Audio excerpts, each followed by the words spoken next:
This video demonstrates how to install a new version of the messaging server over the existing one. In order to check for updates, launch the management console of the IM server, then click Help.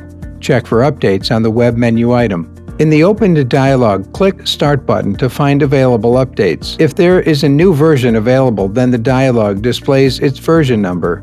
Click Details button to go to Update Center and read what's new information about the new release. Click Download Now button to navigate to Download section and get a new setup package. It is possible to use any setup file of the new version to update existing instance of Bopup Communication Server. It is better to download a smaller setup package that does not include built-in SQL Server to save download time and network traffic. Wait while the new setup file is downloading and then run it.